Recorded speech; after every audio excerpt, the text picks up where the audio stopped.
Tuhan, kami mengucap syukur buat hari ini Tuhan. Terima kasih buat anugerah demi anugerah-Mu dalam hidup kami. Kalau kami masih boleh ada sebagaimana kami ada hari ini, semua karena anugerah Tuhan dalam hidup kami.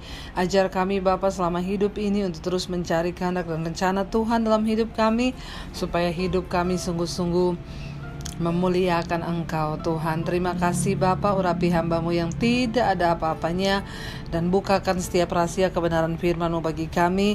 Kami buka hati kami untuk mendengarkan firman. Di dalam nama Yesus, Tuhan dan Juru Selamat kami yang hidup, kami berdoa dan bersyukur. Haleluya. Amin. Shalom saudara, saya percaya setiap kita pasti ada di dalam perlindungan Tuhan, dengan keadaan yang luar biasa dan tetap di dalam perkenanan Tuhan tentunya.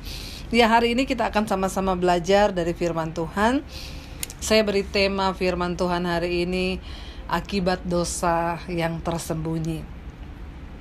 Saudara, tidak ada satu orang pun yang tidak berdosa di dunia ini, tetapi ada dosa yang membawa maut, ada dosa yang hanya karena kejatuhan. Jadi ketika kita bertobat terima Yesus, tentunya kita akan semakin dibawa untuk mengerti ya apa arti dosa di dalam hidup manusia.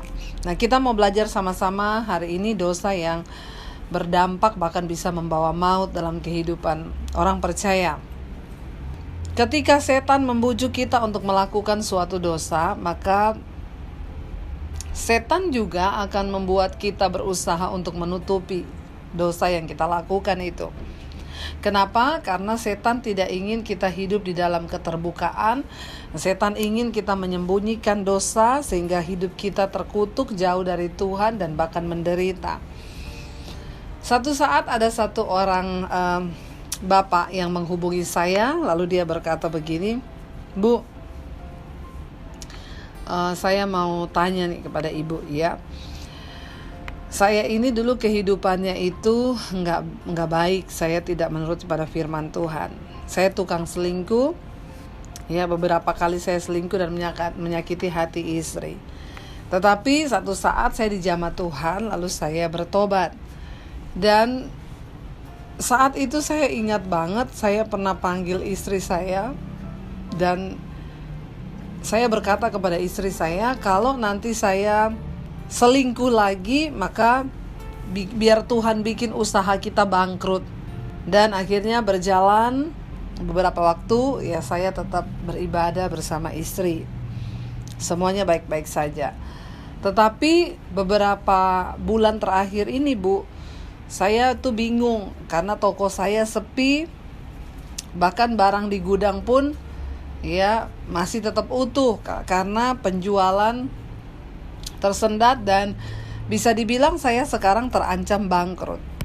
Oh, saya bilang. Terus, nah saya mau tanya sama ibu, apakah yang membuat usaha saya bangkrut ini Tuhan?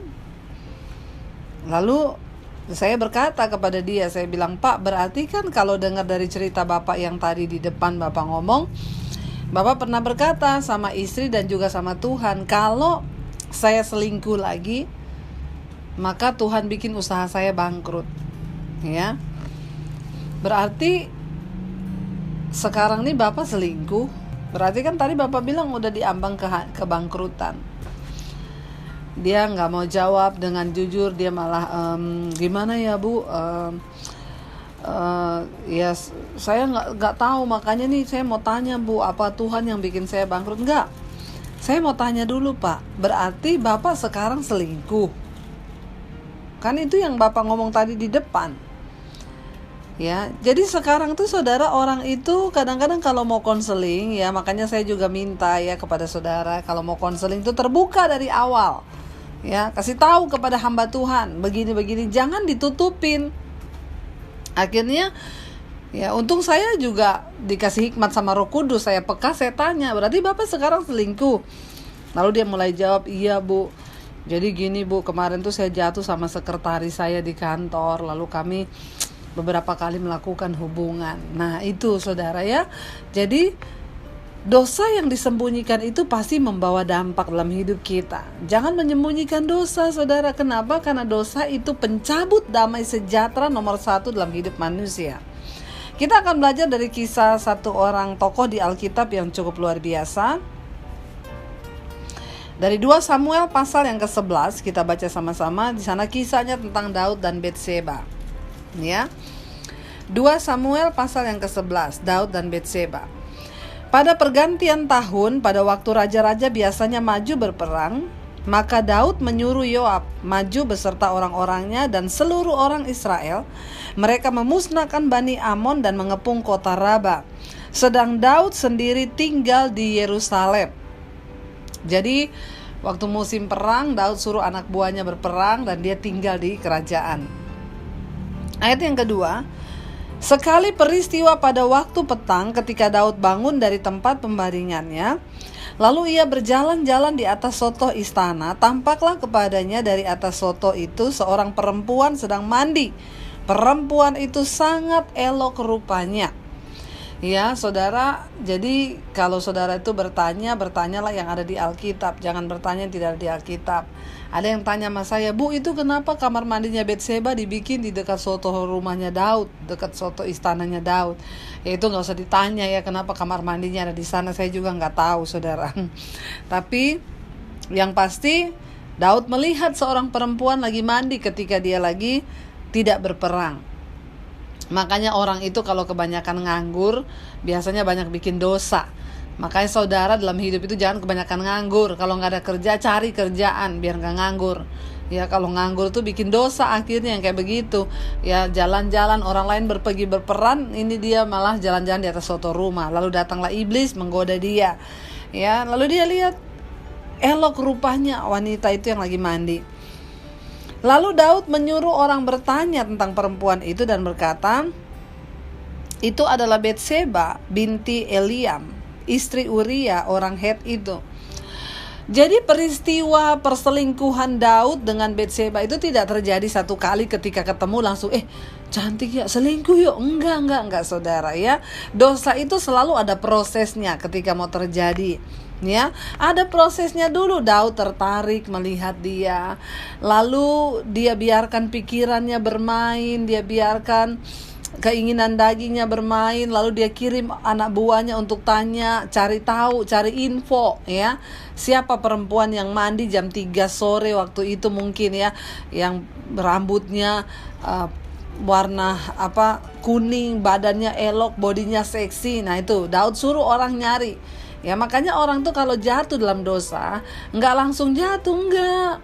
Ya, ketika engkau dibujuk oleh dosa, Alkitab berkata, tiap-tiap orang itu dicobai oleh keinginannya sendiri. Engkau dipikat lalu diseret olehnya. Makanya kita harus menang atas keinginan daging kita dan jangan biarkan setan menguasai kita.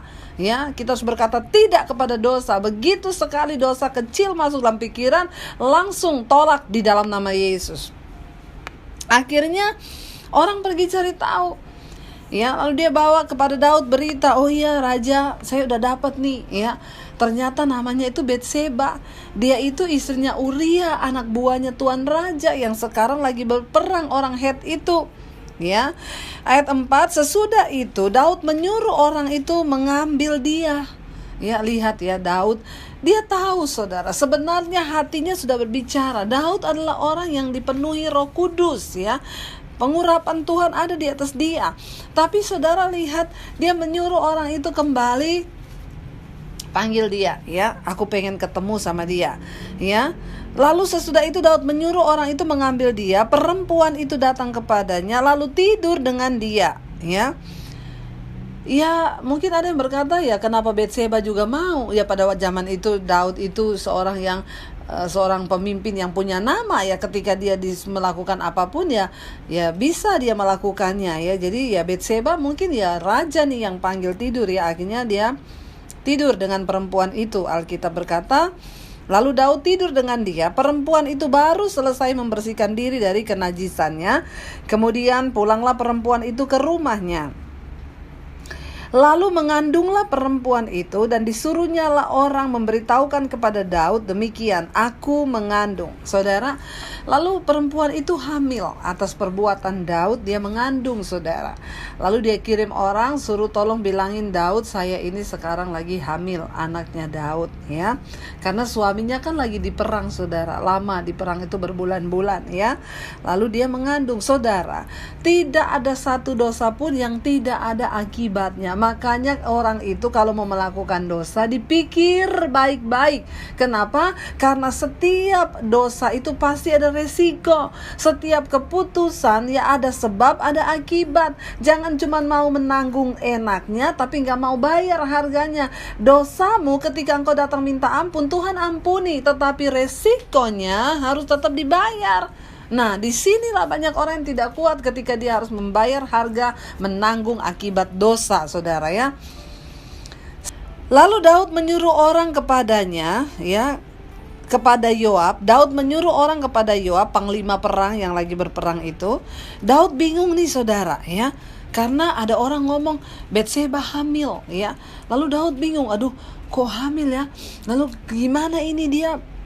Aduh, saya bingung nih, ya, pengen lakukan apa nih, jangan sampai ketahuan nih dosa saya nih ya. Nih saudara, orang tuh kalau sudah mau menyembunyikan dosa ya, maka ketika engkau melakukan satu dosa, lalu inilah kerjaan setan, engkau disuruh sama setan tutupin satu dosa itu, lalu engkau akan membuat 1000 dosa lainnya untuk menutupin satu dosa ini ya. Makanya setan itu begitu, dia bawa Anda jatuh ke satu dosa, lalu disuruh Anda tutupin. Dan yakinlah orang yang tutupin dosa, hidupnya tidak akan ada dalam damai sejahtera. Engkau akan stres, bahkan bisa depresi. Makanya hari ini kalau saudara dengar firman ini, cepatlah terbuka ya, cari hamba Tuhan, terbukalah dengan dosamu. Ya, lalu saudara di sini dikatakan begini. Ya, Daud menyuruh orang kepada Yoab mengatakan, suruhlah Uria orang Het itu datang kepadaku. Maka Yoab menyuruh Uria menghadap Daud. Waktu Daud sudah melakukan satu dosa kenajisan, dia menghamili Batseba. Lalu dia mau melarikan diri dari tanggung jawabnya itu, dia gak mau dipermalukan. Orang itu kalau saat lakukan satu dosa, maka setan akan mulai ngomong, jangan sampai ketahuan, nanti kalau lu ketahuan bikin dosa, lu malu. Orang menganggap apa, lu udah bersinah, lu tidurin istri orang. Berbagai macam berkecamuk di pikirannya. Pada akhirnya yang timbul adalah ide-ide yang jahat. Setan mulai membujuk Daud. Ya, dia panggil Uria suaminya Batseba, suruh pulang menghadap Daud. Ketika Uria masuk menghadap dia, bertanyalah Daud tentang keadaan Yoab dan tentara dan keadaan perang. Lihat nih ya, Daud ya, dia seorang pemimpin loh saudara. Ya, seorang pemimpin melakukan dosa. Makanya bukan tidak mungkin pendeta juga bisa jatuh dalam dosa kenajisan kalau gak berjaga-jaga. Tidak menjaga hidup dalam kekudusan, di dalam kebenaran, maka engkau juga bisa jatuh dalam dosa kenajisan dan engkau akan melakukan banyak dosa lainnya untuk menutupi satu dosa itu. Lalu Daud panggil Uria. Dia kirim orang kepada Yoab, suruh Uria pulang. Ya, ketika Uria pulang, lihat ya bagaimana Daud bersandiwara, kemunafikannya ditutup. Ya, dia tanya kepada Uria, ya bagaimana keadaan di medan perang? Apa kabarnya Yoab? Apa kabarnya pasukan kita? Semuanya baik-baik saja Uria. Dia pura-pura baik sama Uria, saudara. Perhatikan, setan mulai mengambil alih kehidupan Daud. Ya, ketika Uria masuk menghadap dia, bertanyalah dia tentang keadaan Yoab, keadaan tentara, bagaimana keadaan perang. Kemudian berkatalah Daud kepada Uria, pergilah ke rumahmu, basuhlah kakimu. Ketika Uria keluar dari istana, maka orang menyusul dia dengan membawa hadiah raja. Tetapi Uria membaringkan diri di depan pintu istana bersama-sama hamba tuannya dan tidak pergi ke rumahnya. Waktu Uria keluar dari pertemuan dengan Daud, dari istananya Daud, ya ternyata Uria gak pulang. Padahal Daud bilang, Uria ya kamu bisa pulang ya, kamu ketemu istrimu aja dulu ya, nikmatilah waktu-waktu bersama istrinya mumpung kamu ini baru pulang dari perang. Ternyata saudara, di luar dugaan Daud. Biasanya tentara itu kalau udah pulang perang, yang duluan dilakukan apa? Pengen ketemu istri, pengen ketemu anak di rumah kan saudara ya. Di sini tidak diceritakan kalau Betseba itu punya anak ya, mungkin ya mereka pengantin baru atau apalah, pokoknya belum punya anak. Di sini nggak diceritakan. Ya bahkan beberapa orang tentara kalau baru pulang perang itu kadang-kadang pulang ke rumah ya langsung tertidur sama ransel-ranselnya. Saking apa? Dia cari kenyamanan. Udah lama di medan perang itu nggak enak, cari kasur yang empuk, pengen ketemu istri ya, pengen meluk istrinya kan udah kangen. Tetapi di luar dugaannya Daud, ternyata Uria tuh nggak mau. Dan saudara percaya di sini Tuhan turut bekerja dalam segala hal untuk mendatangkan kebaikan. Saya yakin mungkin hatinya Uria itu Tuhan yang sengaja buat gitu. Kenapa? Untuk membuka semua topeng kebusukan Daud yang disembunyikan tentang kejatuhannya dalam kenajisan dan persinahan yang dia buat. Uria nggak mau pulang. Uria tidur di depan pintu istana.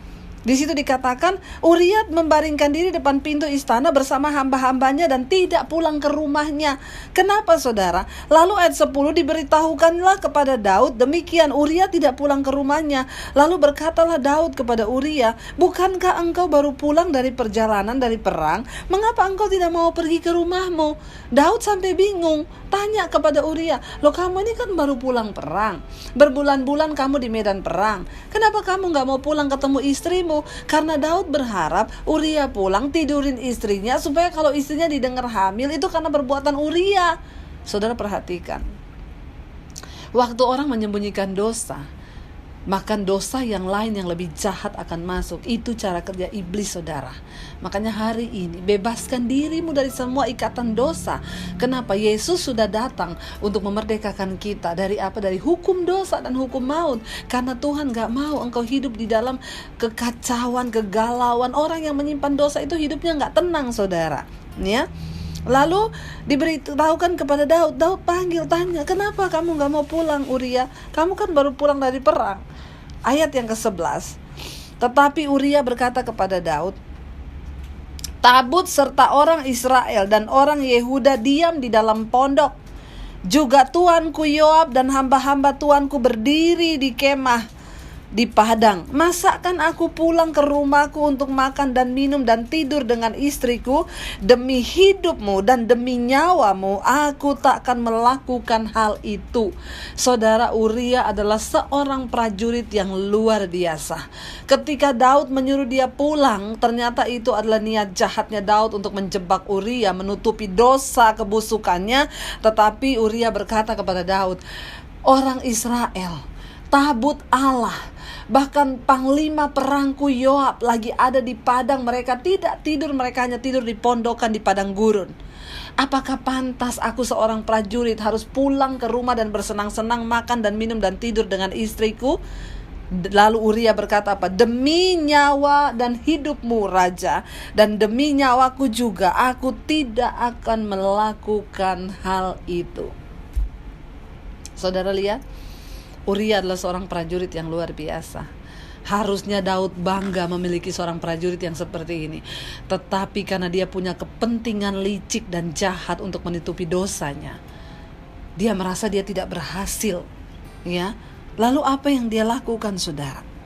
Ayat 12, Daud mulai bingung, apa yang harus saya lakukan? Aduh, kenapa Uria gak mau pulang tidur sama istrinya? Aduh, kalau ketahuan nih dosa saya ini apa, bagaimana dan apa yang akan terjadi? Kata Daud kepada Uria, tinggallah hari ini di sini, besok aku akan melepas engkau pergi. Jadi Uria tinggal di Yerusalem pada hari itu. Keesokan harinya Daud memanggil dia untuk makan dan minum dengan dia. Dan Daud membuatnya mabuk, ya. Pada waktu malam keluarlah Uria untuk berbaring tidur di tempat tidurnya bersama-sama hamba-hamba tuannya. Ia tidak pergi ke rumahnya. Lihat saudara, salah satu niat liciknya suruh Uria pulang tidak terlaksana. Uria gak mau. Akhirnya Daud kecewa dan memutar akal dan pikiran untuk menyembunyikan semua dosanya. Lalu dia akhirnya membuat Uria mabuk. Lalu Daud mengajak Uria untuk minum di istananya. Diberi minum yang banyak saudara, sampai akhirnya mabuk. Dengan harapan apa? Kalau Uria mabuk, Uria akan pulang ke rumahnya dan tidur dengan istrinya. Tetapi mabuk-mabuk pun Uria tetap prajurit. Dia nggak pulang tidur di rumahnya dengan istrinya. Dia tetap tidur di depan pintu istana raja bersama hamba-hamba yang lain. Lalu Daud semakin, saudara, pikirannya semakin kacau. Lalu saudara, akhirnya Daud semakin pusing dan dia semakin berpikir keras bagaimana cara untuk menyembunyikan dosaku ini. Ya, Uria mabuk pun gak mau pulang, tetap tidur di istana. Apa yang terjadi saudara? Daud sudah pusing. Akhirnya paginya Daud menulis surat kepada Yoab dan mengirimkannya dengan perantaraan Uria. Ya, Uria disuruh pergi balik ke medan perang, bawa surat dari Raja Daud. Ditulisnya dalam surat itu demikian: tempatkanlah Uria di barisan paling depan dalam pertempuran yang paling hebat. Kemudian kamu mengundurkan diri daripadanya supaya ia terbunuh mati. Saudara, ya, ketika orang sudah melakukan satu dosa, maka seringkali dia akan tega melakukan dosa yang lain. Yang dia tahu Uria adalah seorang prajurit yang begitu luar biasa, yang berkata, demi nyawamu rajaku, dan demi nyawa semua teman-teman kita, dan demi tabut Allah itu, Uria tetap berdiri di medan peperangan. Dia rela, saudara, dia tega. Ketika orang itu hidup dalam dosa dan berusaha menyembunyikan satu dosa, seringkali dia bisa berubah menjadi monster yang akan tega melakukan banyak hal-hal yang jahat dalam hidupnya. Kenapa? Karena dosa sudah menguasai hidupnya. Ia dipikat, diseret, lalu dia melakukan semua tindakan yang di luar kontrol dirinya sendiri. Akhirnya apa, saudara? Uria pada waktu itu ditempatkan di barisan paling depan, di pertempuran yang paling sengit. Kata Daud, supaya dia mati terbunuh. Pembunuhan terjadi. Kenapa? Karena dosa yang disembunyikan. Saudara lihat, ada berapa banyak orang yang akhirnya harus kehilangan nyawa hanya karena dosa. Ya, makanya saudara, jangan anggap enteng dosa yang engkau tutupi dan engkau sembunyikan hari ini. Kalau engkau sedang menyembunyikan sesuatu, terbukalah sebelum dosa itu berujung kepada maut. Ya, pada waktu Yoab mengepung kota Raba, ia menyuruh Uria berdiri ke tempat yang diketahuinya ada lawan yang gagah perkasa. Akhirnya Daud juga mempengaruhi orang lain untuk ikut terseret berbuat dosa, saudara. Sangat berbahaya sekali kalau kita tidak peka dengan Tuhan. Uria sengaja ditempatkan Yoab di tempat yang ada lawan yang gagah dan perkasa. Ketika orang-orang kota itu keluar menyerang dan berperang melawan Yoab, maka gugurlah beberapa orang di antara tentara. Dari anak buah Daud juga Uria orang Het itu mati. Ya, 18. Kemudian Yoab menyuruh orang memberitahukan kepada Daud jalannya pertempuran itu. Ia memerintahkan kepada suruhan itu demikian: jika engkau sudah selesai mengabarkan jalannya pertempuran itu kepada raja, dan jikalau raja menjadi geram dan berkata kepadamu, mengapa kamu demikian dekat ke kota itu untuk berperang? Tidakkah kamu tahu bahwa orang akan menahan diri atas dari tembok? Siapakah yang menewaskan Abimelek bin Yerubeset? Bukankah seorang perempuan menimpakan batu kilangan kepadanya dari atas tembok sehingga ia mati di Tebes? Mengapa kamu demikian dekat dengan tembok itu?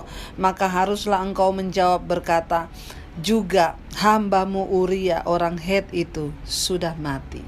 Saudara, lalu pergilah suruhan itu, dan sesampainya ia memberitahukan kepada Daud segala perintah yang diperintahkan Yoab kepadanya. Suruhan itu berkata kepada Daud, orang-orang itu lebih kuat daripada kami dan keluar menyerang kami di padang. Tetapi kami mendesak mereka kembali sampai ke lubang pintu gerbang. Pada waktu itu pemanah-pemanah menembak kepada hamba-hambamu dari atas tembok, sehingga beberapa dari hamba raja mati. Juga hambamu Uria orang Het itu sudah mati. Lalu berkatalah Daud kepada suruhan itu, beginilah kau katakan kepada Yoab, janganlah sebal hatimu karena perkara ini, sebab sudah biasa pedang akan memakan orang orang ini atau orang itu. Sebab itu perhebatlah seranganmu terhadap kota itu dan runtuhkanlah itu. Demikianlah kau harus kuatkan hatinya. Ketika didengar istri Uria bahwa Uria suaminya sudah mati, maka merataplah ia karena kematian suaminya. Saudara lihat akibat dosa yang disembunyikan itu, saudara. Ya, kita berdoa kepada Tuhan. Lewat kisah ini kita bisa belajar satu hal. Jangan sampai saudara jatuh terlalu dalam di dalam dosa. Kalau engkau sudah jatuh, tidak ada kata terlambat untuk bertobat. Keluarkan dirimu dari jerat dosa itu sebelum engkau jatuh di dalam dosa yang lain. Dan saudara tahu akibat dari dosa yang ditutupi oleh Daud itu, saudara, dia harus mengalami akibat yang luar biasa. Ya, pedang tidak akan menjauh dari keturunannya, bahkan anaknya harus mati. Saudara lihat, dosa itu selalu membawa maut dalam kehidupan kita. Karena itu saudara, hari ini biarlah kisah ini menjadi sebuah pembelajaran bagi kita. Jangan sembunyikan dosa. Ya, karena ingat, keterbukaan itu awal dari ketahuan. Lalu setelah ketahuan, baru kita bisa dipulihkan. Kalau hari ini engkau sedang terikat dengan dosa apapun, terbukalah. Carilah orang yang kau percayai, carilah hamba Tuhan yang kau percayai untuk engkau bisa terbuka. Kalau saudara bingung, saudara juga bisa menghubungi nomor telepon saya di bawah ini. Saya selalu siap. Saya sangat merasa bersuka cita. Ya, kenapa? Karena lewat tayangan-tayangan di channel YouTube saya ada banyak orang yang akhirnya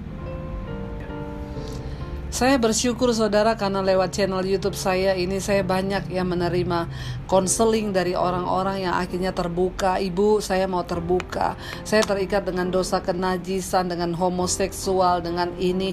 Saya bersyukur, saudara. Kenapa? Karena bukankah kerinduan hati Tuhan melihat umatnya dimerdekakan dari dosa? Kenapa? Yesus menyerahkan nyawa dan darahnya tertumpah cuma untuk satu hal, supaya hidup kita dimerdekakan dari dosa. Kenapa? Karena Tuhan tahu orang yang hidup di dalam dosa akan kehilangan damai sejahtera, dan itu adalah hal yang terburuk bagi manusia ketika engkau diperbudak oleh dosa. Karena itu saudara, hari ini kalau engkau mendengarkan siaran ini, mari tetapkan hatimu dan berkata, Tuhan, aku mau dibebaskan dari setiap ikatan dosa dan tidak ada satupun yang akan aku sembunyikan.